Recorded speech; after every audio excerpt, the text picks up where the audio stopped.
Hello and welcome to Tartan Touchdown episodes. This is our Super Bowl review show and we'll be talking you through our opinions of the big game last night.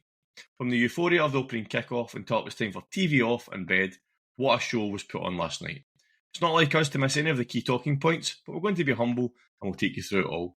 Before the game we had all the stars saying peekaboo, with Lady Gaga in Bourbon Street, John Hamm and Bradley Cooper doing the team introductions, and the amazing renditions of America the Beautiful and Star Spangled Banner. We all know that pageantry is part of the USA DNA. So much to talk about, although we'll be maybe lacking in sleep, the whole Tartan Touchdown team is here.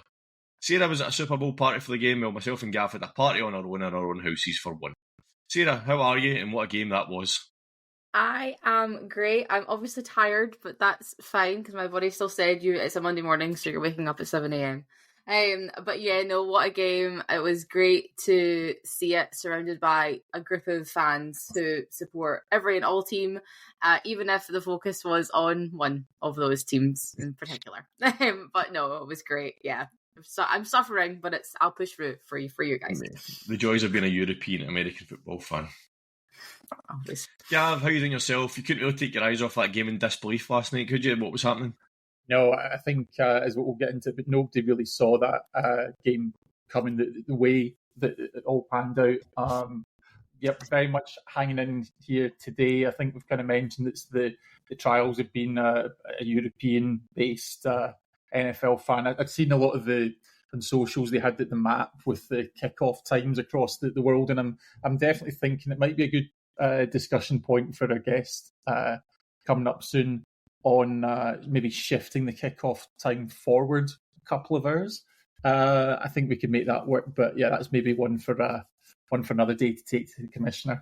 Yeah, Roger, European fans have had enough. We want a 3:30 in the afternoon kickoff at US time.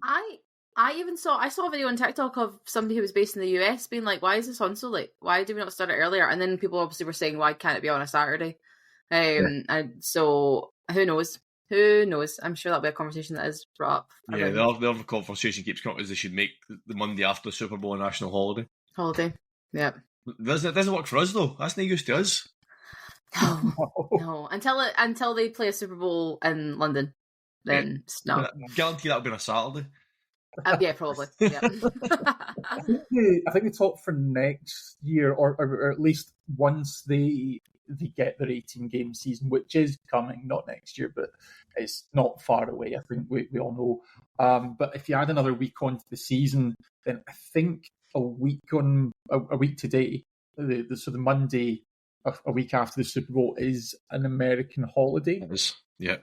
So that it's almost like rather than inventing a holiday, we just reuse one there. So yeah, it's definitely a possibility in the coming years for Americans, not for us. Not for us. Yeah, President's Day, 3rd Monday of February. Oh, okay, great. Anyway, let's get talking about the game. So obviously I mentioned there was all the pageantry before. I love it. I mean, a lot of people it's over the top. It's Americans, but that version of Star Spangled Banner with the piano and all that, I thought was magic. The kind of jazz touch to it and stuff like that. That was super. I loved it. Before we move on, obviously, to the coin toss, obviously people, maybe put some bets on how long they think the Star Spangled Banner is going to be.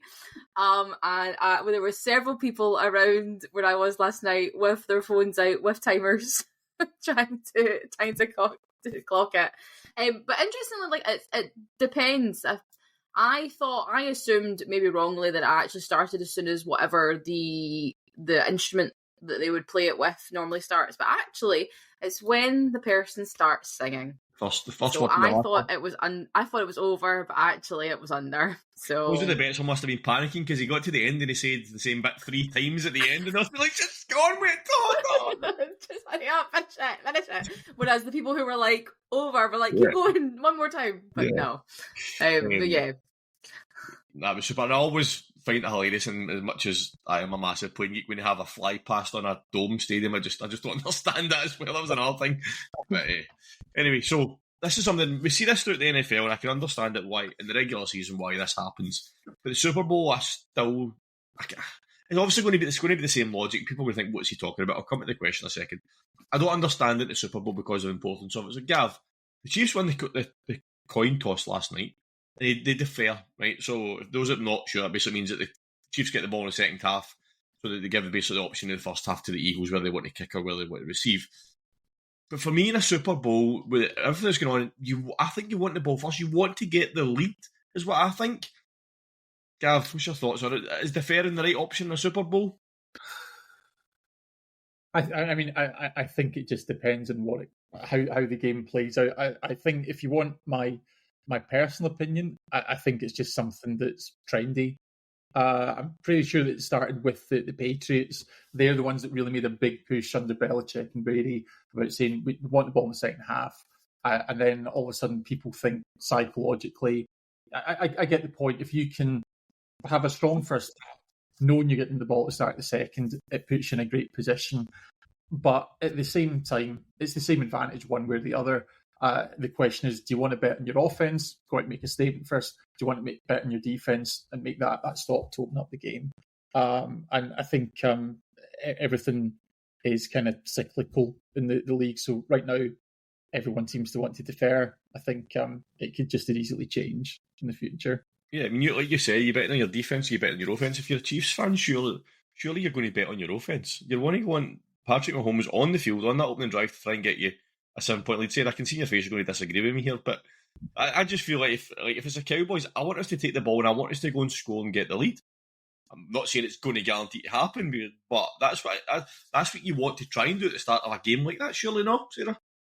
I mean, I guess I see both sides. Like I get what Gav's saying though, because if you can put your defense on first, right, and you can magically somehow pull your opposition's offense off, and your defense, is doing their job, you could end up at the end of the second quarter having been on the field for however long, for 6 minutes, scored a touchdown right before the half, and get the ball back instantly. So you are holding that your opposition off the field. Yeah. You are essentially, what sort of happened last night was your opposition defense gets so tired that they can't do anything because there's nothing for them to do, and they just can't stop it.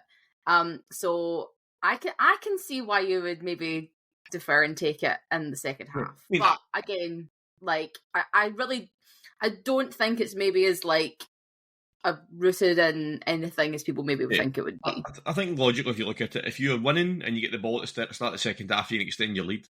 If you're losing, you get the ball at the start of the second half, it gives you a chance to get back into the game. So I do get the logic of it, but just in a game like that, I think you just want to go out and you want to put points on the board and you want to take the lead. Yeah, I think the only thing I would say that changes things. I mean, okay, fundamentally, your mission is the same at any point in the game. For the offense, you want to score on every drive. For the defense, you want to, ideally get a turnover, but certainly force a punt as quickly as possible. But the difference is if you get the ball at the start of the second half, and I know I'm kind of playing the devil's advocate to my own point now, but you are armed with information. So like you say, are you chasing the game? Are you ahead? Are you trying to control the tempo? Do you need to strike quickly? That's the one thing that's, I guess, a little bit different in terms of receiving the ball, whereas obviously the team that gets the ball at the start of the game, they will usually have the first drive mapped out in terms of what they want to do early on. Starting the second half, it is a little bit different because you now have 30 minutes of context in terms of what you need to do. Yeah, and to be fair, all of the points that we've just made were completely irrelevant in that game last night because none of them made a difference. It doesn't matter who started with the ball because it never scored. It doesn't matter who started in the second half because it was already, as we'll come to, it was actually irrelevant last night what happened with the coin toss, but in theory, that's the points we've got. So let's dive quickly into the game. So we're not going to do a play-by-play because that would bore people to death, and there's probably millions of people already listening to it or watch the game back today. So we don't need a play-by-play. What we do is give you a quick summary of the game, just kind of brief idea of what happened, so that if you didn't see it or you want to hear our opinion on it, this is what's going to happen. So, as we mentioned there, Chiefs won a coin toss, deferred. Eagles took the ball to start the game. First two drives, both of them cancelled each other out. We're not going to give into the referees again. That's all been done to death. The season's finished. We're parking that. But the Eagles were stopped by a questionable OPI call. Having spoke to my dad, who don't know who was a referee for so many years, he said it was OPI. So I'm going to go with his call, and he reckons it was. So I'll go with that one. But then the Eagles got the ball back, went 69 yards in 7 plays, and they pushed Tush, put them into the end zone again. Another debatable penalty on that call, but against the Chiefs. But again, the oracle, as my dad says, it was a disregarding the ball and illegal contact to the head, so it was a penalty. So we'll give them that one. So Eagles go up 7 points. Tush push gets them over there. Normal average start to the game. Nothing exciting to report at that point, was there, Sarah? No, I was like, okay, we're getting in the rhythm, we're getting in the kind of motions. Like, Eagles just looked calm and collected. Like, Jalen just looked like he was totally in the zone. And I think that was as the narrative for the rest of the game. That was what set them up. Yeah. I mean, that's what's a bit hot. So was just, and I said it last night. He was just doing that thinking. He was just putting the passes wherever he had space, wherever the ball could go. He was just putting it in. It was just he played a simple game of football. Chiefs get the ball back, go 3 and out. Then the Eagles go back in. They get the field goal range. Jalen Hurts throws up the most ridiculous pass you've seen into. Straight intercept. It was intercepted. I think it was the Chiefs' 2 or 3 yard line. I know it pinned them down, but that was an opportunity for them to put 3 points on the board. The Chiefs, then at that point, you're thinking, right, you've got a turnover, get a bit of momentum, get yourself back into the game. Nope, they punted again. So by this point, the Chiefs have got 26 yards on 3 possessions. We already started noticing, Sarah, that Mahomes was getting a bit rattled and he was not finding his rhythm at all, was he, in these 3 possessions? Not at all. It was such an uncharacteristic performance, and I don't think I have seen Mahomes act that way in a long time. I don't even remember the last time. Maybe it was Super Bowl against the Bucks, against Todd and against Brady. But he just looked like he didn't know what was happening, and I think it really all comes down to that offensive line just absolutely was falling apart every single time. And and the thing is, you have to give Mahomes the time, and he didn't have the time. Yeah. And it just looked, it was painful. Even as somebody who's not necessarily a Mahomes fan, it was painful to watch it happen. I mean, Mahomes is probably the best at the league at getting out the pocket and making things happen. Like, when the pocket collapses, he gets out wide and he makes something happen. But even when he was getting out wide, there was just nothing open. Or the amount of passes that he threw at people's feet. I mean, Kelsey wide open at one point in that first couple of drives and he threw it at his feet. It just was way out of character for Mahomes, wasn't it, Gav? Yeah, but I think the one thing that's really important to take note of there is that Mahomes faced, I think he was pressured in 40% of his dropbacks. But the Eagles did not blitz once that game. So, I mean, I'm guessing most of the people following at home know the terminology. Blitzing is obviously when you add like a defensive back, linebacker to the pass rush. They were getting it done with 4 people, which means that you can put people back in coverage. So we talked previously about taking the big danger men away. So, I mean, obviously Patrick Mahomes himself is a threat, but that means you can put extra coverage on Kelsey. You can put safety cover over the top to help defend against likes of Xavier Worthy. And that obviously means that you can frustrate Patrick Mahomes, who knows how to pick apart most NFL defenses. Yeah, I mean, when I read that stat this morning about them not blitzing, I was just like, you just felt as if every play was a blitz because the D-line was getting through so easily, and obviously didn't have to blitz because the defensive linemen were getting the job done without adding anybody else in, but it was just mental. He just wasn't getting the time. After that, we then had a sequence, basically, of events that left us looking at the scoreboard completely bewildered. 7 minutes left in the half. The Eagles are now up by 10 because Jake Elliott scored a field goal. Mahomes throws a pick 6 to Cooper DeJean. 2 possessions later, he then throws a pick to Zach Bond on his own 14-yard line, which the Eagles turn into 7 points. And suddenly we're at the half-time, it's 24-0 to the Eagles. And you're thinking, what just happened in the end of that third quarter? Because it was weird. Like, you're watching and you're thinking, did that actually just happen? It was like watching somebody playing Madden. Just like, what has happened to the Chiefs? Just don't exist. Somebody's playing Madden on rookie here. I mean, yeah. So we're at the half. It's 24-0 to the Eagles. We've obviously just mentioned there that the Eagles' defensive line getting a lot of joy. But how did we get to the point where the Eagles are winning 24-0 at half time? So I think you've got to look at both sides of the ball for this. So obviously we've talked a little bit about Mahomes struggles, and the fantastic job that the Eagles' defensive unit in particular, that front four, did. But if you actually look at the other side of the ball, it's the challenge that we saw coming into the game is Saquon Barkley is this massive threat.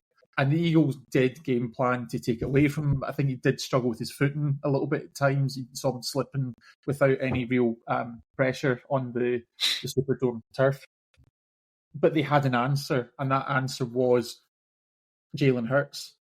He was making these big throws when he had to. He was even taking off in the run. I think as the game developed, this is maybe getting a bit more into the second half, but he was really making those draw plays work. He was just drop back for a second and then taking off. So I think that was the thing. The Chiefs didn't have an answer for the questions that the Eagles posed of them. But the Eagles, we knew it coming in, it was going to come down to Hurts. And they had a plan ready for that, and they took full advantage. Yeah, I mean, we mentioned on the preview show that, they can stop Saquon Barkley, but how many bodies is it going to take for them to do that, and what is that going to leave on the outside? At the end of the third quarter, AJ Brown got his touchdown, but we'd seen a couple of passes. We obviously with the OPI one, which was a big pass that could pull back, but they had that game plan, like Gav said, so that you might stop Saquon Barkley, but the Eagles were prepared for that to happen. It wasn't as if the Eagles had to think, oh, wait a minute, we need to find a plan B here. The Eagles had clearly schemed that if Barkley can't get into the game, this is what we're going to do. And I mentioned earlier on, Hurts was just picking the passes where he could see them. There was nothing fancy at all. And the Chiefs just couldn't cope with it, could they, Sarah?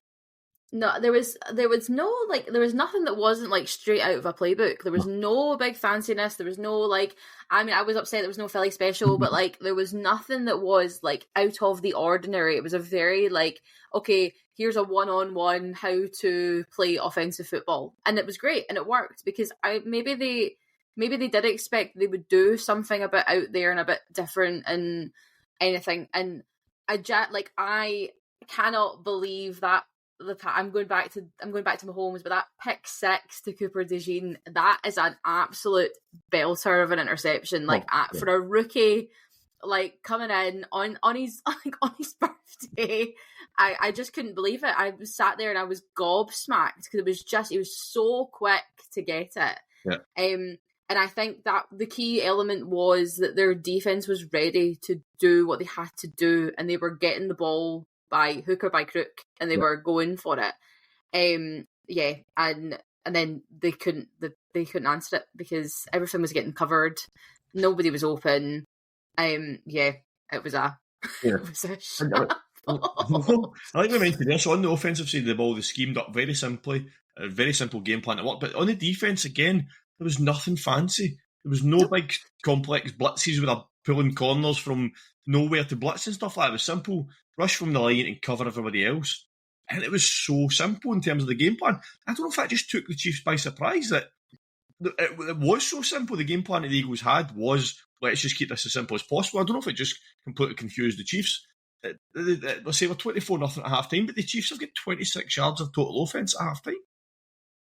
I think the other thing as well, though, is we talked a bit about Hurts and obviously the pressure on Mahomes, but despite getting 2 sacks through the game, the Eagles' offensive line, for the most part, did a superb job of protecting Jalen Hurts. He had the time to make those throws.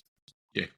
Chris Jones and Henry Yu and George Karlaftis were just getting no joy at all against that Chiefs offensive line of the Eagles. So, as we mentioned there, when we joked about it on, the Chiefs get the ball to start the second half, and you're thinking, right, they're going to come out, bit of fight, bit of spirit, they're going to try and go for this. Nope. 5 plays, 15 yards in the opening drive of the second half. So they got a first down on first down, they got the first down, I think, the second down, but then they had back-to-back sacks on the first and the second down of the next series.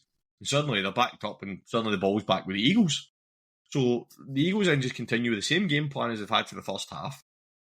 They get a field goal, and then they get a touchdown to Devonta Smith, which was an absolute cracker. And suddenly, the Eagles are 34-0 up, and we're only 2 minutes left in the third quarter. So at this point in the game, I know, Sarah, and your pub, the Chiefs fans had chucked it at half time, but before, so we're at 24-0 at the half, and we're thinking, Chiefs have got a chance to come back in this. had we given up by the Chiefs by this point, or was it we got to 34-0, we kind of thought, that's it, done now, or had we already given up before that, like, based on what we were watching? I mean, I had given up on it. I was like, nothing is happening, because there wasn't even an element of, oh, okay, something is working. They hadn't even got the opposition side. Yes, they hadn't crossed the 50-yard. I was like, we can't get. How are you getting to that point if you can't even get to the 50? Like, it wasn't even just like, oh, we're at the 45. No, we can't get to the 50. We could hardly get to the 40. Like. And it was that at that point as well, like I was pulling up these analytics and stuff. Mahomes had a negative 0.62 expected points added per dropback in the first 3 quarters. It's the worst of his career. It's the second worst for any Super Bowl quarterback since 2000. It was awful. Like, and I don't hate to be like, oh, it's all his fault, but what is happening? What happened? Like, so yeah, at this point, I knew at the half, I was like, I think we're done here. And then that was, I think, just the nail, just to prove a point. I was, no. I mean, we've obviously seen big comebacks in Super Bowls, and at 24-0, you're thinking, there's still a chance here. But see, when they came out in that first drive of the third quarter, I thought, this is the exact same as you've just done for that whole first half. You've changed nothing at the half. Or Anthony's tried to change stuff, and it's just nothing's changed. At that point, I thought, I can't see, unless by some miracle, the Chiefs they're cooked here. I mean, like you mentioned there, they weren't in the Eagles' half. So when the Eagles go 34-0 up, which is 2 minutes left in the third quarter, the next drive was the first time the Chiefs got into the Eagles' half, and it took a 40 or 50-yard pass to Xavier Worthy. So it wasn't as if they built up and got to it. It was a long pass. They got him into it. Do you know what I mean? It wasn't like you're talking about like comebacks. I saw a lot of people at halftime bringing up the 28-3 Falcons and Patriots game, but I knew watching this that it was not the same. It was not comparable. So yeah.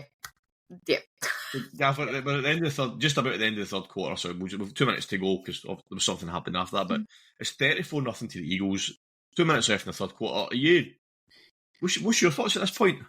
I think it's funny because Sid mentioned that we did have that up in the socials, both kind of in the lead up to the game and beforehand was the infamous 28-3 game. And I think if you look at the meme. It was sort of 2 and a bit minutes left in the third when the Falcons still had that lead. And then I think, 34-0, I think it's 2 minutes 40. So you're pretty much at that same time marker. But I think that last touchdown to get to 34-0, that's probably when I felt, okay, no, this is definitely over. And I think the reason for that is because actually, if you look at the Eagles' 2 possessions in that half, at the start of the second half, they kind of showed that they could have their way with the Chiefs' defense either way about it. So they actually had a 12-play drive, 74 yards. Okay, it ended up in a field goal, but they took almost 7 minutes off the clock. And I think most of us thought, okay, they're going to come and do the same again. And no, they just actually throw a bomb to Devonta Smith. And so I think at that point you knew, there's not, obviously the Chiefs aren't moving the ball, and the Eagles can just keep scoring however they see fit. Well, I wish when you're talking about kind of obviously how they were in entire control of the clock. They were doing it in the first half. They were doing it again in the third quarter, and they did it all the way through in the fourth. And I was sitting with one of my friends came along who isn't really a massive American football fan, has like tried to get into it this year, and obviously like I'm trying to explain while the game's happening. And Gav, you had used like the perfect analogy for like a Super Bowl and for any like how you play an American football game, and it's a chess game. And it's call and response, it's what are you going to do to combat it? And there was nothing. It literally was just like the Eagles walked in and just went, checkmate. There it is, right there. It's all joking. The Chiefs are playing checkers and the Eagles are playing chess. I mean, I think as what you mentioned there, Gav, so at this point it's do my sums here, 27-0 because they've got the late field goals went through. the Chiefs go for it in fourth down on their own 46 and don't convert. So they're thinking, okay, we've gave the Eagles field position, let's try and keep them to a field goal. One play, 46 yards, and it's the end zone. So it's like as if the Eagles then just started playing with the Chiefs. It's like, well, you know what, we could drive to your 1 yard line, do a tush push, but do you know what, here, 46 yards, touchdown, we're 34-0 up, good night. I mean, that's kind of the way that happened. But then for some reason the Chiefs, I know the Eagles started to pull some starters right at this point, but then the Chiefs decided, oh, wait a minute, it's the fourth quarter, we're in the Super Bowl, we should be playing. What do you mean? Where did that come from? Because then they scored 3 touchdowns in between 2 Eagles field goals, so the Eagles obviously were fine, but it was like, where's that been for the rest of the game? There's 3 touchdowns, I mean, so it ended up, the game ended up, it finished 40 to the Eagles, 22 to the Chiefs, and we never get the 3-peat. The Eagles became the Super Bowl champions, but still now, we're talking, nearly 24 hours since kickoff, still can't figure out how that happened. Still a bit like, I can't believe that was so one-sided. I was expecting a tight game. Obviously, I predicted the Chiefs to sneak it, but I never seen that coming at all. No, I don't think anybody did.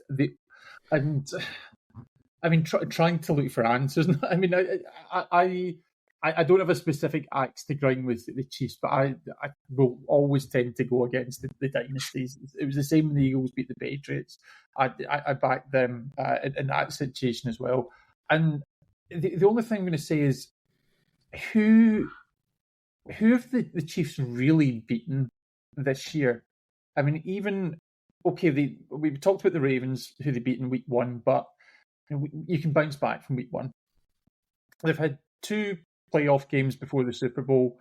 We know the Texans have their shortcomings, and I think despite the presence of Josh Allen, the Bills are probably not a complete team. I think similar to what Mahomes does for the Chiefs, actually, Josh Allen does elevate the talent around them. But this is an Eagles team that just scored 50 points in the conference championship. Yeah. The Chiefs have not played another team like this all season long. And, 15-2 regular season record. But, yeah, they've never played anyone to this standard. Yeah. And I think that's what's hit them out the blue is the Eagles themselves. Yeah. I mean, I mentioned in the previous show that the Chiefs had 9 one-possession victories in the lead up to the Super Bowl. They were just doing enough. This was just doing enough in the Super Bowl was never going to be enough. Do you know what I mean? But they weren't even doing enough. No, they weren't. They were doing nothing. Until 2 minutes left in the third quarter, they didn't have a point on the board. They hadn't even reached the Eagles' half of the field. Do you know what I mean? So, like you say, it wasn't as if they were keeping themselves just in the game and it just wasn't enough. They were never in the game. Yeah. Never in this game. And, I mean, that didn't really bother me who won the game. I just had a feeling the Chiefs would do it. But I would really say, Gavin, that the Eagles put up the 50 points on the Commanders, but I still wouldn't have at any point thought they could do that performance. That was bigger. That was a better performance than the one against the Commanders, despite the points. It was a complete performance. It wasn't as if when the Commanders gave up a couple of turnovers and stuff like that, and the Eagles just took. They only took 28 points off the Commanders on turnovers. They just kept going, and and the Chiefs didn't have a chance, really, did they, the whole game, Sarah? No, we weren't in it at all. There was no... I literally was gobsmacked, and I still can't, actually, fully vocalise what it was. But I was just sitting there what the heck is going on? There was not a light was on. Nobody was home. Yeah, and it was good night. I'm just looking at the play-by-play summary. So the Eagles punted on the opening drive. They then punted. Where's that? When they were 17-0 up again, and then they didn't turn the ball back over again until they went for it on fourth down just before the 2-minute warning. Every other drive in the game, they scored. Yep. It doesn't matter who you're playing. If you're scoring in nearly every drive you're on that field, nobody's going to beat you. You're winning. Nobody's going to beat you. It doesn't matter how good their offense is or how good their defense is. If you're scoring all those drives, then game's yours, isn't it, Gav? Yeah, I think as you say, the Eagles were just a it was a complete performance in all three phases of the game. So, as I say, Jalen Hurts really stepped up to the mark. I mean, for me, I know that sometimes it's questionable, that they seem to hand the MVP award to quarterbacks. I do think it was deserved in this occasion. We've talked about the defense, got after Mahomes all day long, forced 3 turnovers. But I guess the other part is special teams, because I know that Jake Elliott has not had the best of seasons for the Eagles. He made his field goals when he had to. He certainly had to hit one, at 7-0 up, try and put the game into a 2-score margin early on. And I think both his field goals actually he had to retake because the Eagles suffered penalties. Yep. And that probably brings us on to the one differentiator. So I know we don't want to talk about the refs, and I'm not going to talk about individual decisions, but the Eagles did actually have more penalties than the Chiefs during the game, but it was almost the timing of them. And the Eagles, when they did have flags, they were actually able to overcome them most of the time. But the flags that the Chiefs gave up were at such critical moments in the game. They were extending drives. They were given, I think there was an unsportsmanlike that gave the Eagles a first down when they were facing a 2nd and long situation. So I think these are just, you talk about fine margins, and I think the crazy thing about this game is there's not one single thing that won it for the Eagles or cost it for the Chiefs, but it was just another thing that you added on to the list. The Chiefs as a team were not themselves. Yeah, I mean, there was 2 big penalties that I can think of. So the one we mentioned was the one, it was I can't remember what they called it, it was unnecessary roughness when they got up to get the hit to the helmet. And it looks soft, but when you think about it realistically, guy's up in the air, trying to catch a ball, it hits him in the helmet, it's pass interference. The other one was the Menahue one was just unforgivable. He's lined up over the ball as a defensive line. The ball. Spags calls up an absolute brilliant blitz, and he nailed Hurts on it. But then suddenly, I think that was like 3rd and 4 or something like that, I can't remember. And it gave him the first down. The sack would have forced him to punt the ball because the sack was so good. And suddenly the Eagles got a free first down because of Menahue, and it's not even close. He's lined up way over the ball. He just looks to his left and he can see it. But it's just poor decision making by him to do that. Well, yeah, he was. I don't like to obviously call players out their mistakes, but he was edging across every single time. If you go back and watch it, you can see him pushing the boundary of it. So it was only a matter of time before he does go over, because obviously if you're going, you will do it and think you're not going to get caught doing it, and you will get caught doing it. But that's how this game works. You're going to try and take them for those little things they're not necessarily going to pick up. And it was when it cut to him afterwards, and he was absolutely livid. He was, like if you design a play that's actually going to kick something going in your team, and one of your players messes it, then obviously you're not going to be happy. The thing is with Menahue as well, see what you say, if he's edging towards the line, they'll maybe let him away with it once or two, the officials, but they'll say to him, you're getting close, you're not, and then eventually the referees will just stop warning him because they're like, we've warned you, and you're still doing it, so we're just going to flag you instead. So there's maybe, if it's blatant, like the one that was flagged was blatant, so if he'd done that the first time, then they would have flagged him, but the officials were noticed he was getting close and close, and they would have said to him, just watch what you're doing. Pack it in, yeah. And he just never. It was stupid. So what you said, Gav, there was a number of things that caused the Chiefs to lose that game. It wasn't just things like that, and it was just another thing that the Chiefs, it was just ill discipline, just like across the whole. It was just, I think you mentioned earlier on, Sarah, the Eagles were just locked in. There was no mistakes. It was simple football, and did a game plan. The Chiefs just seemed to be ill disciplined. Their game plan went out the window. Nothing was working, and it just became a bit of a shambles from a Chiefs' point of view, to be honest with you, to put it bluntly. Right, let's move on. So but as we said, Eagles won 40-22. In the previous show, if anybody listened or watched, we picked some key players that we thought would have an impact on the game, or their performance would impact on the game one way or another. So what we'll do is revisit the players that we picked and see how they shaped up and how our opinions kind of were right or wrong, or what. So Sarah, you picked Devonta Smith for the Eagles, and you picked Travis Kelce. Is to be basically, you said these two players need to turn up for their teams to win. One turned up, one didn't.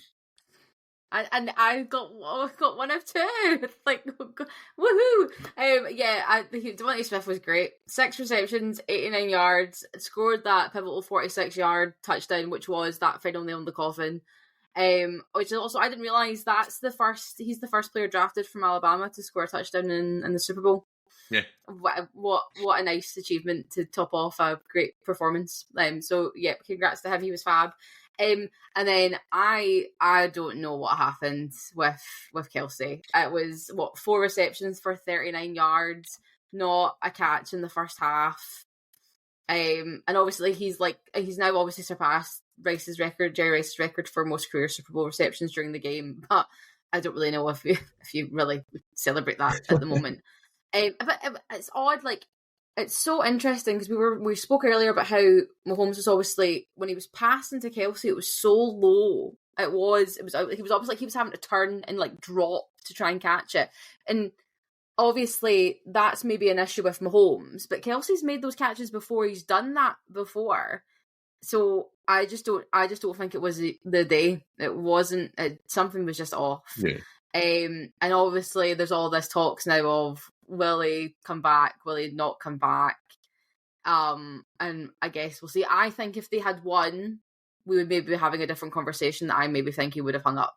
It would have been, I'm okay. But now that they've not won, do you come back and prove a point? Yeah. So, I mean, I think it's not about you getting one right and one wrong here. You basically said Travis Kelce had to show up for the Eagles. It wasn't that you were hanging your hat on Travis Kelce being the first half. You basically said, if he doesn't show up, they don't win. Yeah, so and that's what. Well, again, it's another factor to why that it wasn't the main reason that it won. But just while we're on Travis Kelce, I think he will hang up. I think his decision will be. If you've already made that decision, because he's probably in his head thinking, if we win this, I'm going to retire. You don't make that decision after the game. You've made that decision already. To then go back on that after you've lost, I think mentally probably going to be difficult. I think that's probably where Jason Kelce done that as well. He probably decided that I was going no matter what, and he did. And I think Travis is. I think he'll go. Yeah, that's kind of my thoughts on it. Right, so the 2 players that I picked. So I went for the Eagles. I picked Zach Bond, and for the Chiefs, I picked Joe Tooney. Again, said these 2 players are going to be key to their team's success or lack of success. So Zach Bond, I think I nailed that one. He led the Eagles with tackles. Let me just probably sit his head at a second. 7 tackles, 3 solo tackles, 1 pass deflection, 1 quarterback hit, and obviously that crucial interception. That was a great interception as well, because he watched Mahomes. It was a proper QB spy on that one, and Mahomes just didn't see him. And it was a good diving catch. Again, Mahomes threw it loads. Zach Bond managed to catch it. How could Travis Kelce not do that? Don't know. But yeah, I mean, that interception was at a key point in the game when the Chiefs were trying to get back into the game, and it killed it for them. So great performance by Zach Bond. Like I say, led his team in tackles across the whole game. Joe Tooney, I said, he's going to have to be the guy that's going to have to cope with the pressure for Mahomes to be standing upright to win the game.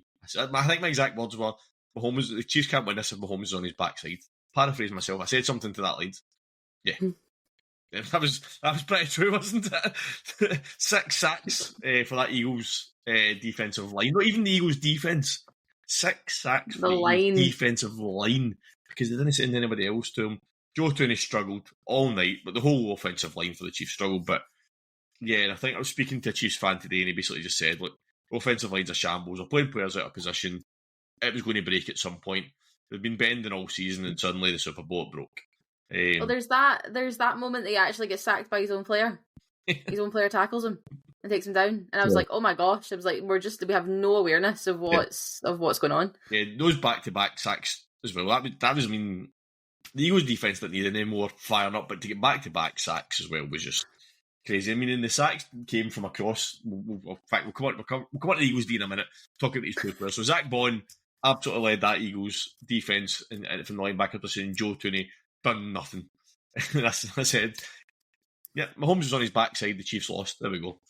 Gav, you picked AJ Brown for the Eagles, and you picked Chris Jones for the Chiefs. Thinking back on the game now, I think you're the same as Sarah. One showed up, one didn't. Yeah, I think that's the theme of it, isn't really the guys that won did their jobs, and the guys that lost really did not have an impact at all. And I think that was the case for me. I guess AJ Brown's stat line, actually nowhere near how he did in the previous Super Bowl appearance 2 years ago. 3 receptions, 43 yards, 1 touchdown. But I guess the thing is, if you look at this as being a team effort, every single catch that he made, obviously the big one being the go-ahead touchdown, not even the go-ahead touchdown, but like extending the lead before the half. But even his other receptions, they might not have been like deep bombs, but they're moving the chains, extending drives, just keeping that Eagles offense ticking over, and just giving another option for Jalen Hurts, and something that the Chiefs defensively had to worry about all game long. I think if you actually look at the Eagles offense as a whole, nobody had a monster game. But, you can talk, obviously, Sayers talked about Devonta Smith. Jahan Dotson had a good game. Dallas Goedert, again, made a couple of key plays every single moment. It wasn't just padding stats. It actually helped just move the Eagles that little bit closer to victory. And then on the flip side, with Chris Jones, who I don't think this is any personal criticism of his own performance, but he did not log anything. I think the most significant contribution that was picked up from this game is that he was having a meltdown on the sidelines. I think it was a DeAndre Hopkins drop that kind of absolutely broke him. So I think what that just goes to show, because he is a fantastic player. He's been a key part of the Chiefs' success, but this game got to the Chiefs mentally. It was getting in their heads. This is the biggest deficit that Patrick Mahomes has faced his entire career. And what is supposed to be, the story was, this is, the biggest game of this franchise's history. And they just didn't show up. And I think actually, these things weigh on you. I think that's the only explanation that I can offer. Yeah. You say Chris Jones has been a massive leader for that team. Like, if you see someone like him in the sideline not being able to cope with what's going on, he's the leader. He's meant to be the rock of the team. If he can't handle it, then you can't expect the rest of the players to follow. Like, they're going to follow. So they're going to follow that lead. If he's gave up in the game, or he's decided that we're not going to win anymore, then why should anybody else believe that they're going to win the game? Is kind of, like you say, that it's a great point you make, Gav. The Chiefs lost this game in their own head. I don't know when that happened, whether it was the start of the game, whether the game kicked off, whether, I don't know, at some point the Chiefs mentally lost this game way, way early on, and whether it was the first drive, whether it was in the locker room, whether it was this week, the Chiefs lost it mentally well before that. Good point you make about the Eagles' offence there, Gav. Across that there, we say there's 1, 2, 3, 4, 5 receivers with at least 2 receptions, including Saquon Barkley caught 6 passes as well. So, as we mentioned, when they took Saquon Barkley's running game out of the equation, then let's just spread the ball across the field. And it worked. I mean, the average catch went for 13 yards. So every pass that Jalen Hurts threw went for an average of a first down every single time. The only person that didn't was Barkley. Barkley averaged 6.7 per catch. So almost a first down on every catch for him, but the rest of them all went over a first down for every catch they made. So yeah, it's just simple for the Eagles. So right, so we kind of mentioned on already. Let's move on to talk about the Eagles' defense. So some stats for you: sacked Mahomes 6 times, 2 interceptions, including a pick 6, 1 fumble recovery, time of possession. When we mentioned the way the Eagles win this game is keep Mahomes off the field or taking the ball off him. They've done both. Time of possession: the Eagles had 37 minutes to the Chiefs 23.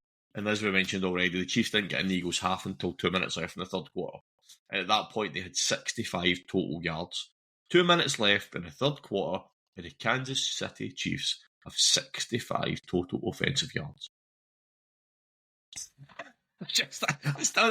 I'm saying, I'm reading these stats in front of me, I still can't believe them. You know what I mean? It's just like, we said, Gav, like I said, they need to keep Mahomes off the field, they need to take the ball off him. They've done both. Mahomes is on his backside all the time. It was a perfect performance from the Eagles' defense, wasn't it? Yeah, absolutely.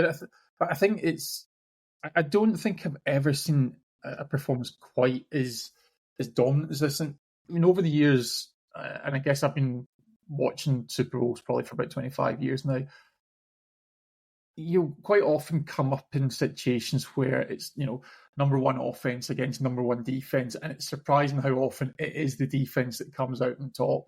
That the previous loss in the Super Bowl that the Chiefs under Mahomes had was against the Bucks, when that was really keyed by a big defensive performance. But they did it in every facet of the game. I don't think I don't think I can quite believe just how much they took out of the Chiefs. It really has been I think a stunner for everyone watching this. Yeah, I mean, we mentioned there that Patrick Mahomes. Sarah, you called it. At one point, he was limping. There's something wasn't right. Where it was mentally, but there's been chat of maybe a potential concussion because he took a hit in I think it was the first quarter. His head did hit the ground, but surely that needs to have been picked up with it. If that was the case, that would have been picked up, because it's picked up every other time there's something that's concussion. So if that wasn't picked up, there's something there. But to me, he was limping a lot. Something not right there, was there? I mean, my theory is that, and I've said this since it happened, I don't think he's been the same since he played the Jags in the 2022 season playoffs, and he was injured because that ankle was not good, and going off back and going to the locker room and getting adrenaline essentially shot in your ankle is not the answer to your problems, and the dynasty cannot last if he's not performing, so something has to happen, and I don't know why we've not addressed it sooner, because you can even see it during the regular season. He gets to about the fourth quarter and he starts looking not like himself, because obviously it must be sore. I am not sitting here thinking that Patrick Mahomes is perfect and can play on a butchered ankle, and I think that's maybe a point that we need to actually have a look at it and see what the issue is and evaluate it, because you can't play that forever, because then you just drive yourself into a point of nothing and you can't come back from it. So yeah, thanks. Everybody can thank the Jaguars for doing that. What happened was the Jags ended this dynasty 3 years ago. Is basically 3 years ago. That's what and when listen, everybody, you'll thank us later for this. Playing the long game. Yeah, really playing the long game. But you end up with the fifth pick as the Chiefs fail in the Super Bowl. There you go. Thanks everybody. Thanks. I set this up. It was the Jags all along. That is it. But yeah, I mean, there's something that there wasn't. He just had no movement. He couldn't. I mean, I'm not taking anything away from that Eagles defensive line, but he just could not escape the pressure at all. Like, you're used to seeing Mahomes spinning out or moving, and there was one play where he did do it, and then he threw a very good pass. Was it to Worthy, wasn't it, for the touchdown? Yep. That's the Mahomes you're used to seeing. Mm-hmm. That's like, and it's nope, and there was no like amazing, I'm going down, I'm going to throw the ball. It was even like, because even when I mentioned earlier was throwing the ball to the floor for Kelsey, I don't even know if there's something up with his arm, because it just didn't look. I mean, obviously I know there's the one where obviously he's throwing it and he actually got shoved, hence why it didn't go where it wants to go. But yeah, no, something's not right. Yeah. Then the question I'm going to ask, and this is just being completely devil's advocate, the end of the third quarter and the whole fourth quarter, he finished with 250. He finished with more yards than Jalen Hurts. I know Jalen Hurts came out, but that was way late on. He finished with an average of 8 yards per pass with 257 yards. All that came at the end of the game. But where was that? Where was the arm? Where was the earlier in the game? Is what Chiefs fans have got to be asking. I get the Eagles probably took the pressure off a wee bit and they probably took a step back. But he's still got to make the throws. He's still got to make the passes. His wide receivers are still got to get open. So where was that for the first 3 quarters of the game, Gav? I think the one thing that I'm going to say, though, and I know this is probably kicking a team while they're I think they're 6 feet under, they're not just down. But that was the backups. Yeah. You guys who were actually getting a run out. the most unforeseeable thing at all is that actually the Eagles were just kind of letting the lads get some game time in the fourth quarter. So this is the thing, like you've got guys in there who, okay, it's the Super Bowl, you're expected to be able to step up if necessary, but I don't think anyone's expecting just a wholesale change of the personnel. I think, you're in a mindset now where you're on the field, you're comfortably ahead.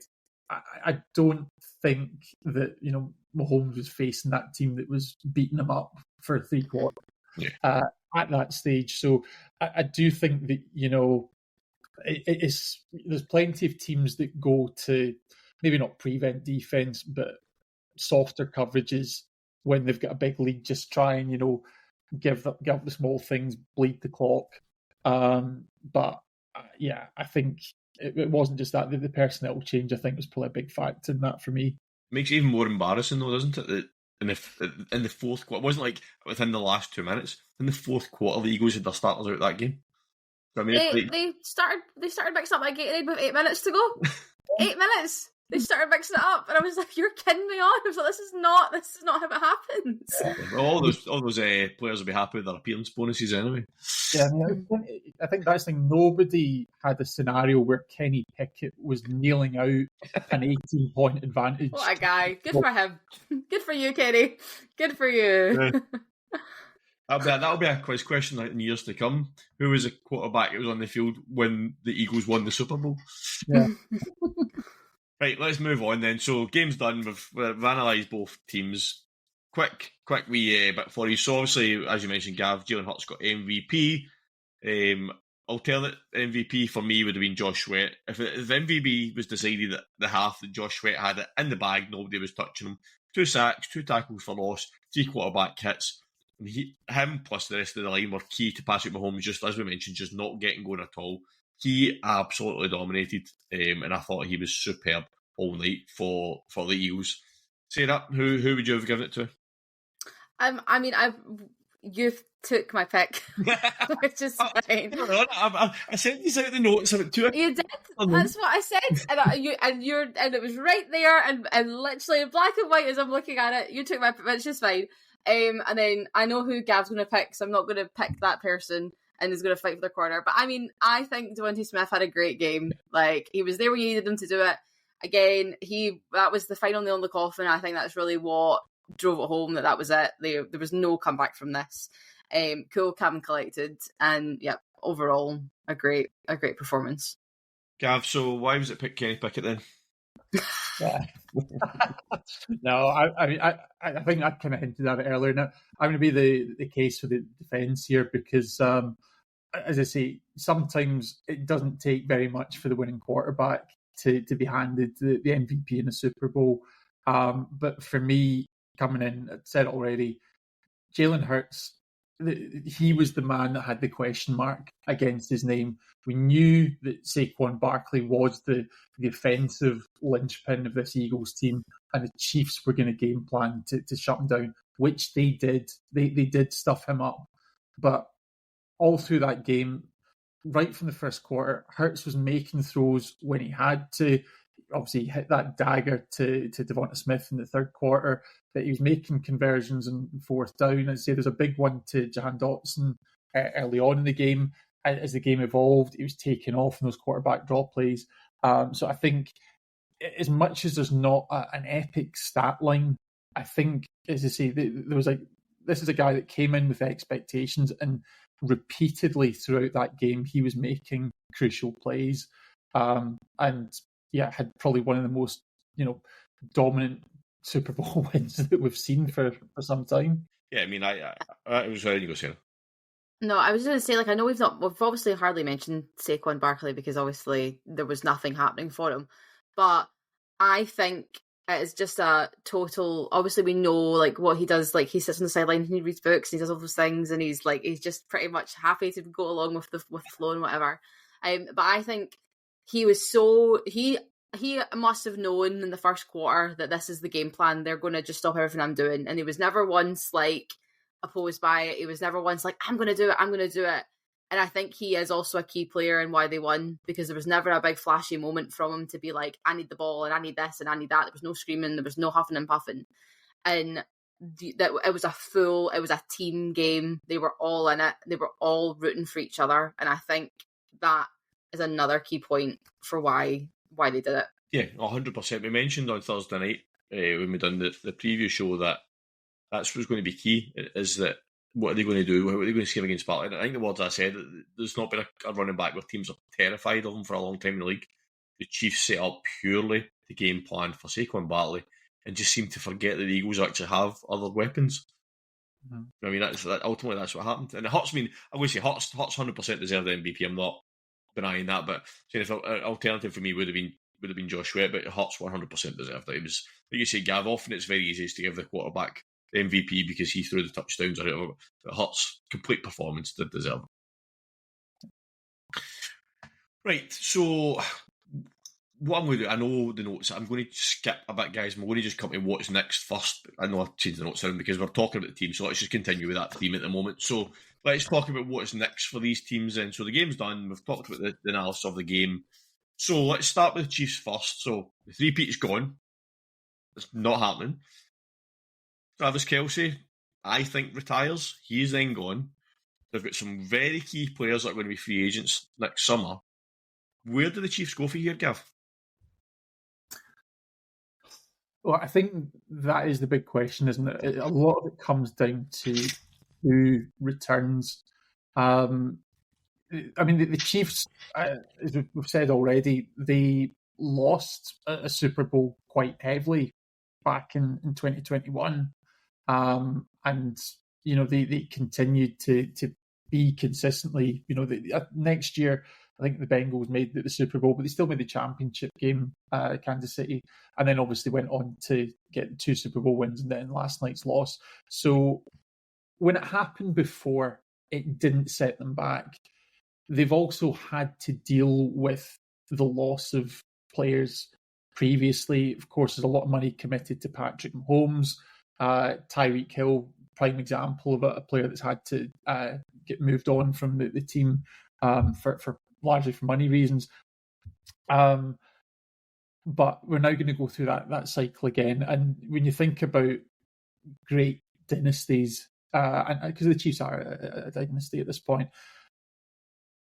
one of the things that you think about with the Patriots is Tom Brady was never the best paid quarterback. You had a lot of other players that were not taking top dollar to play for that team. Ultimately, the Chiefs have Patrick Mahomes as things stand, and I don't think there's any reason why he won't be back. They have Andy Reid, one of the probably one of the best head coaches in the league, if not all time. So there's always these pieces that Kansas City will be able to build around, but it's about who is going to take one for the team basically, and make the salary cap work for them, because as it stands, the Chiefs are a team that now has a lot of money committed in a number of key players, and as we've seen, they have a lot of holes in certain positions that need to be addressed. Yeah. So looking at the free agency list for the Chiefs currently this season, so I'll count the key ones. There's some key other ones in there are, so they're losing DeAndre Hopkins, Justin Reed, Charles Menahue, Hollywood Brown, Justin Watson, Samaje Perine, Nick Bolton, Juju Smith-Schuster, Kareem Hunt, Mecole Hardman. So basically losing all the wide receivers apart from Xavier Worthy and Sky Moore. Rashee Rice, we don't know what's happening with him. Menahue's a massive player for them. So is Nick Bolton. They're losing key. It's not just people that are easy to be replaced. They are losing key pieces of their team going into next season. So it's going to be interesting to see how that develops in the off-season for them. Obviously, they're not going to be picking high up the board either, so they can't do that either. So, yeah, so Sarah, where do you think the Chiefs are going to go from here? Do you think that's the dynasty done? Do you think they reset and come back next year in 2 years' time? What's your thoughts?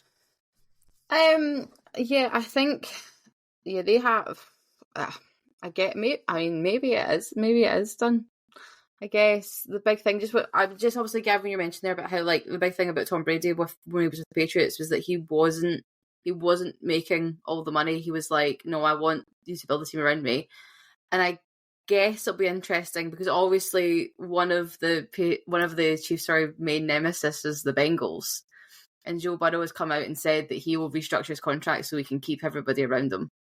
And is that the key element again? Is that Burrow knows that he needs like his squad around him to continue to build upon, and is that what needs to happen with the Chiefs now? Is that he actually needs to be like, well, hang on, I need these people because we need to continue to build on it. So that I think is the interesting. If they can find a way to do that, then maybe it's not all over, and maybe it's just a bad year. But yeah, we'll see. Yeah, I was furiously typing it to try and bring up a bunch of cap space the Chiefs have got, but you finished your sentence before I got there. Oh, so sorry. The Chiefs, where are they? The Chiefs, where are they? Chiefs, 11 million in cap space at the moment. It's not even that. Yeah. Not a lot. It's not a lot to work with.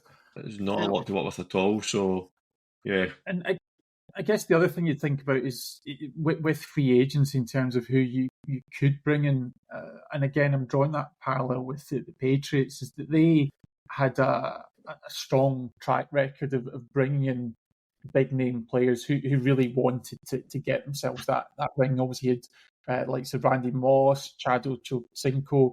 I don't think Terrell Owens. I think Owens went to Cincinnati late in his career, but yeah, as I say, you've got between Ochocinco and Randy Moss, two of the biggest receivers, Corey Dillon, running back, one that went to the Patriots. You had Darrelle Revis.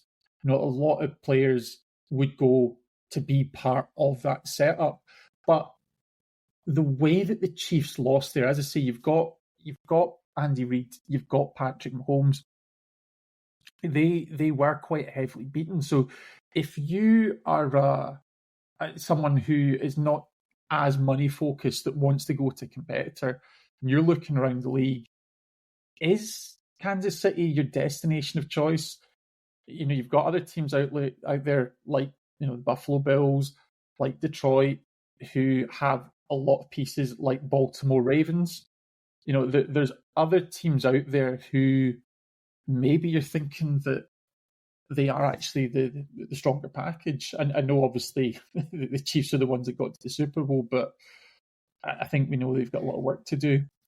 Yeah, especially you say the way they lost that game. They lost that game mentally. It wasn't like they went out in that field and they were just beaten by the better team. Well, obviously they were, but you know what I mean. But it wasn't as if they went toe to toe and the better team won. The Chiefs checked out of that game very early, and that's worrying to see.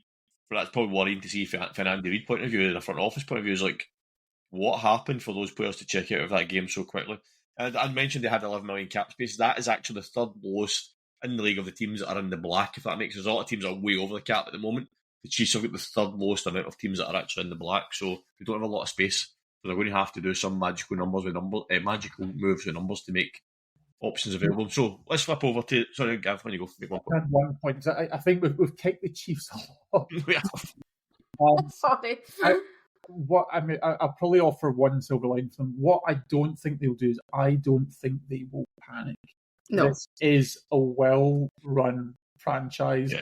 You're not going to go and commit, 60 million to, Xavier Worthy or whoever at this stage just for the sake of it. They are going to, if it does mean, it takes a couple of years to get back to the Super Bowl, that's what will happen. And so you look at the Patriots, as much as they were successful, I think they had a 7-year gap between Super Bowls at one point, Super Bowl appearances. It was a 4-year gap. But I just can't see the Chiefs kind of rushing. When you've still got Mahomes in his 20s, there's plenty of time on their side. As long as you've got him there, you always have a window. I mean, that's another reason why I think Kelsey will go, because I think the success, they're going to have to do a bit of rebuilding, and is he going to have the patience to hang around for that? I don't think he will. I think that's what one of these why. Right, let's flip over. Eagles. So again, equally some key players that get into free agency this year. The last time they won the Super Bowl, they went one and done in the playoffs the following year. How do you predict next season looking for the Eagles, Sarah? I mean, currently look at the numbers; it's looking pretty good. They're currently moving. They've got a current cap space of approximately 24.6 million. I know there's some, obviously, your favourite player of current time, Dan, Josh, is free agent, so he's one that will need looked at. I mean, I think his performance has maybe sold him to continue.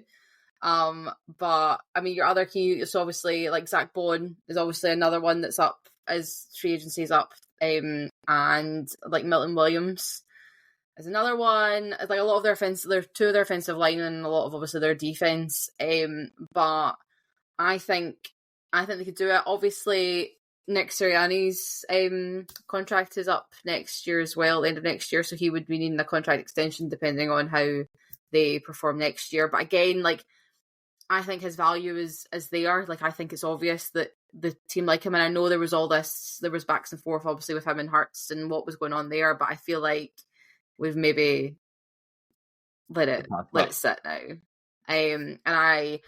It looked good. They looked happy with each other. I mean, obviously you're happy when you're in a Super Bowl, but there was nothing that was like get a load of this guy kind of situation. Yeah. So I think they're optimistic. I think they have the combination of that offensive talent and that defensive power already with the strong coaches. Obviously, they're going to lose their offensive coordinator because he's off to the Saints. God love him. Why? Why? I guess he wants to. I know. Well, do you know what? No, I can't. I can't even. Like challenge. A challenge. It's a suicide mission. Like, no. I can't even help it. But yeah, I guess that'll be their big thing for them is can they continue with a new offensive coordinator in position? But again, it was simple football. It wasn't anything crazy. There was nothing like, whoa, what's happening here? So I actually think they're in for a good luck next year as long as, they all keep healthy and people come back who need to come back. Yeah, I mean, Zach Bowen was one you mentioned that he only signed a 1-year deal, so that was him. The thing is, when you've won a Super Bowl, it's easy to bring your free agents back if you want to. Either, do you know what I mean? Yep. Like you said, to Josh Sweat, he'll want paid, but there's no way he'll not be back. Do you know what I mean? No, the only big person is Brandon Graham, but it's rumoured that he's going to retire because obviously he's now 36. Right. He's had the storybook finish. Yeah. We're done. Yeah. He'll retire. But Josh Sweat, Zach Bowen, Mickey Beckton, like you mentioned, a couple other players there, they're not ones that are going to be difficult for me to hold on to. And Josh Sweat's probably going to be the only one to ask for a decent bump in his pay out of all those players, which they say they can afford to do that as well. Yeah, what's your thoughts on Eagles for next year? Yeah, I mean, I think in free agency, that's the big thing you've got to look at is the age of the players. Because I guess the one thing you've got to be mindful of is anyone that's coming off a rookie deal, that's probably the time that you want to get paid in your career because, with injuries, even just loss of form, nothing's for certain. So it's probably the time where most players want to maximise their value. So those are the ones that you really need to watch out for. I guess sort of more broadly, the challenge for the Eagles now is, I think we've said it a few times in previous episodes, the Eagles for a long time this year kind of flew under the radar. I think getting towards the end of the regular season, people were starting to see, this is a team that's got momentum. And, I think they've really proved their worth in the playoffs. But now they've got a target in their back. Everyone is going to see them coming. You've got obviously all these teams who have, failed to make the playoffs, who are already looking towards the draft and free agency. They're already planning for next season. The Eagles, they're off to Disneyland, just a little bit behind the curve in that. And you've obviously got the added physical baggage of playing 4 rounds of playoff football. So that it's always trickier to come back and win second time round. The other thing is look at the schedule that they've got. And I guess I'm not thinking so much about the division because you do have the resurgent Commanders. Are they going to kick on from what they've accomplished this year, or is there a risk that Jaden Daniels is a sophomore slump? that remains to be seen.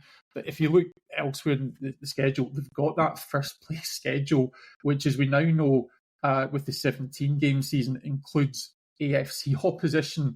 So in 2025, the Eagles will have to go to Arrowhead. They'll have to go to Highmark to play the Buffalo Bills. They're going to be playing Detroit, which is the NFC Championship game that we never got to see this season.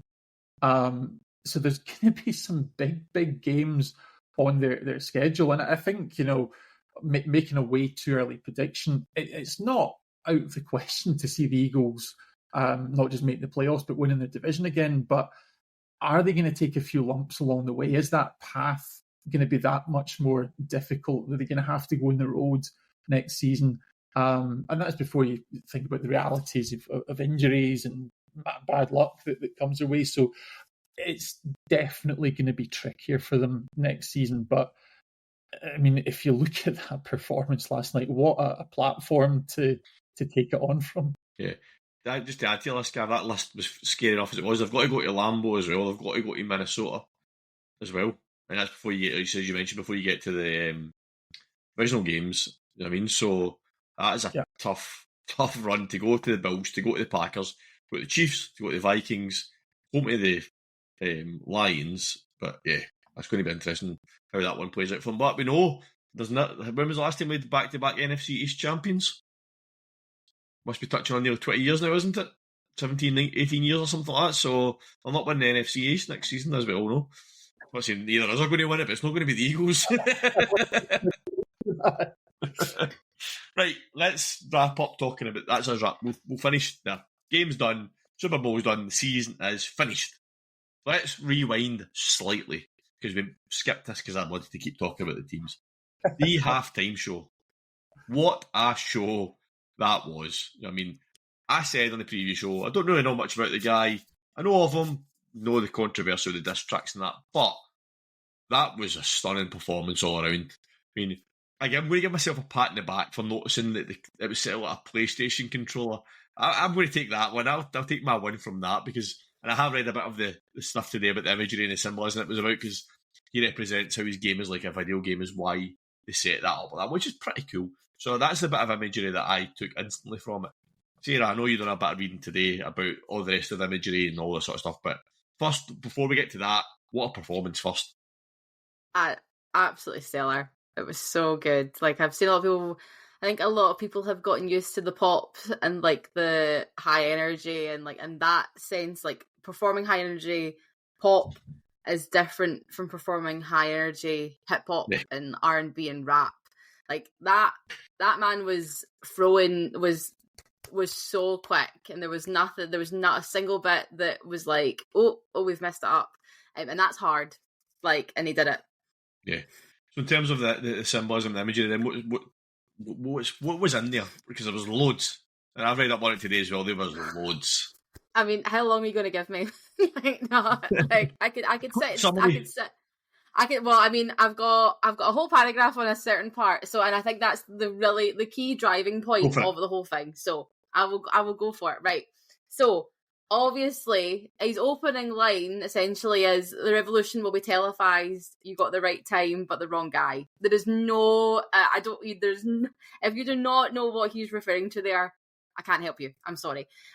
Obviously, you mentioned about the video game being like as the PlayStation controller was the setup stage, and essentially, obviously, he views his life as a video game, but it's also alluding to the fact that the being controlled by the government, being put in that spot, being in a augmented reality sort of institute.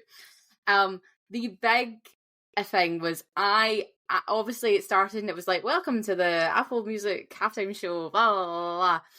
And there's Samuel L. Jackson as Uncle Sam. Now, again, a traditionally white figure, he represents the ideas of the government as opposed to other aspects of the nation, such as liberty and freedom. And to have that persona played by a black man is incredible because and especially in the current political climate, is nuts. And obviously, Jackson's used to kind of steer Lamar's performance. So he's trying to suggest, that the Super Bowl performance, he needs to match what's been seen in the past. Like, he's too loud, he's too reckless, he's too ghetto. And then rather than follow the narrative, Lamar chooses to pick the tracks that show off his reputation. And then there's the chase out when all the guys are sitting around the lamppost, obviously alluding to what it's like, obviously back before Kendrick was famous and he's sitting on the streets in LA. And then obviously the positive reinforcement after like all the stars and with SZA, because those are the more poppy, like radio friendly performances and music he has done. And like that kind of music is better when it's more subdued. And then obviously he goes straight into Not Like Us, and it was the whole will he do it, will he won't do it, like that whole back and forth was genius. And even going back when he went into Humble, so after he'd get told no, it's too ghetto, we can't do this, and he goes into Humble and there's the disconnected American flag. They are on two sides, they are split by this one person in the middle, and it's an all black male dance troupe. Some of them are dressed in headscarves, some of them are in full masks. It was so good. And I know we've talked about how the Chiefs must be an absolute in a hiding point, but I don't know how Drake can go out in public again for the foreseeable time. Like, calling out his lawsuit, and literally the moment he turned around and said, "Say Drake," I couldn't. I was gone. And then also the other, because obviously we didn't know who the other guest was. We knew it was SZA, we didn't know anybody else. So obviously we got 5, because technically he obviously brought in Mustard, who's his producer. I had a moment to be like, who's this again? And I was like, oh, I now know who we are. But Serena Williams coming out was great, because obviously when she did the crib walk at Wimbledon a couple of years ago and got absolutely torn apart for it, all the media was like, oh, what, all this stuff. And then also it is a call out to Drake, because the two were rumoured to have dated. Yeah. And after that, all kind of fell apart. He didn't really hold himself in the best regard. There was a lot of not really great stuff that he was doing. And to have her literally crib walk on his grave was a stellar. And then obviously, you mentioned earlier, but ending the set with TV off, to be like, turn it off, like, we don't have to listen to it anymore. Yeah. There's loads of people are breaking it down and much more better context than I will ever do, but it was great. And I really, the people that get it, and the people that don't. And I think it will be one that a lot of people will think of, especially with what's going on in the US outside of football. Yeah. It was one that will be remembered, I think, for a while, and he absolutely nailed it. Yeah, reading a lot of stuff. There is one particular demographic of America that did not like that performance, and you only don't have to look very far on social media to see where that demographic is and what the makeup of that demographic is. I mean, I love you mentioned there about Not Like Us. I love the wee tease that he done with the 4 female dancers. Oh, it was just so good. I mean, you're thinking, yeah, I mean, it's like, you knew he was going to do it. There was not a chance. You tell me you win Record of the Year and Song of the Year at the Grammys, and you don't perform it the same year, like the same time you're doing the Super Bowl halftime show. Like, not a chance. But it was that playful little, and that's what he's known for. He's known for those little jabs. So he was like, okay, we'll come back. I'll think about it. Like. It was just, that was so good. Gav, I don't think the question about was whether he wanted to perform it. I think the big question was, were the NFL going to let him perform it? I think that was the big question, wasn't it? I mean, I think quite possible. I mean, it's a game that perhaps not as many people are going to be talking about for across the years as we would hope for. But I think certainly the halftime show that it's caught everyone's eye. I mean, I guess I don't want to talk too much about it in the sense that I really can't do further justice to say them, run down there. But I think one of the things that probably stood out for me is just actually in terms of how it was delivered, because I think with a lot of the Super Bowl halftime over the years, they've been innovative, and sometimes I guess that's impressive in its own right. We've seen like neon and flashing lights and mechanical tigers, Katy Perry. But I think a lot of this was, there's bright colour, there was sets. It was almost old school theatre it was doing. So I think that was one thing that just stood out for me as being different. I mean, if you talk about the music itself, it's probably not what's in my AirPods, but I think you've got to respect that. As I said last week, it's not for me. That, or at least in the sense that it's not been targeted at me. I think they did a great job putting the show together. Yeah, I mean that setup with just the big long street, that was just genius. It was so simple, Yeah, so effective. and we're alluding. Said it was like him being back in LA and sitting in the street corner singing with these people, but it was as if the whole thing was basically as if he was walking through the street and obviously going to different bits of staging, but so simple, but visually just so clever. Like, it just proves you do not have to have all the big colour blue and the big song and dance and all that stuff to make something that's that like poignant and is that much of a snapshot in the time that they're currently in. It was like, and I really enjoyed watching people's reactions to it. So obviously people have been in bars in LA and they've been watching it because obviously people have shown up obviously to watch him. And it's just been really nice to see people's reactions to it and people who get it, people who understand what it's all about. And it's one that will be remembered. Yeah, I mean, actually, I don't think, as Gav mentioned, none of that symbolism was necessarily aimed at us in terms of our demographic. But for him to have that stage and that to be able to deliver that message and actually go out and deliver it. So a lot of people can have the stage but don't go out. And he was like, no, I'm going all out. I'm doing it. I'm delivering this message. And fair play to him, he did. And there's been a lot of people in America that will completely resonate with that much more than we will. And fair play to him, is what I'll say. I mean, getting out there and having the biggest stage of them all and delivering that message and giving people the kind of the hope that someone is fighting their corner out there was bang on, is what I'll say. He nailed it. He absolutely nailed the performance and the messaging that he was delivering as well. So let's see who lives up to that one next year. The bar has been. It could be Taylor again. If Travis Kelce's retired, it could be Taylor Swift. No, just kidding. I don't think she'll. Because they'll just all boo her. I don't know. I think it's not maybe right depends who they're with. Yeah. But I don't think she'll do it for 3 more years. Yeah, she'll do it at some point. She'll definitely do it some point. After the next 2 years. Or if she wins all her music again.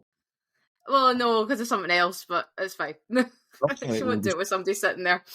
Right, okay.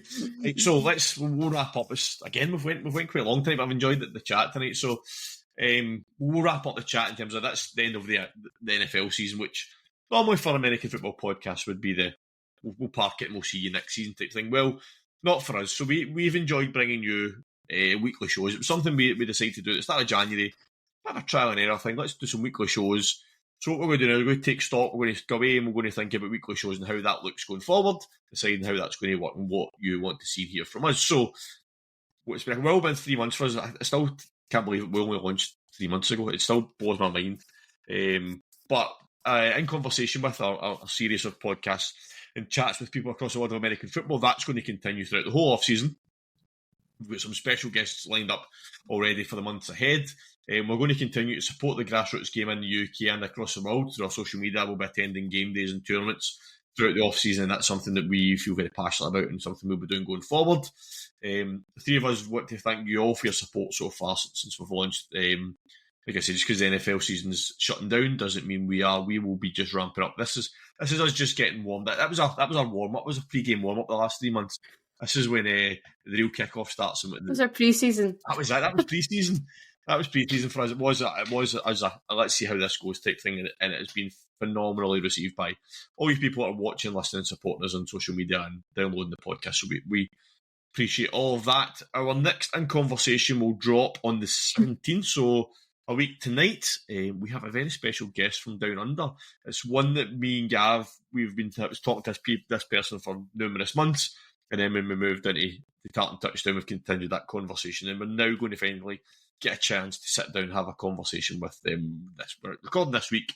We'll drop that on Monday. So keep an eye on the social media for all the content that's going to be dropping between now and then. Until next week, see you soon.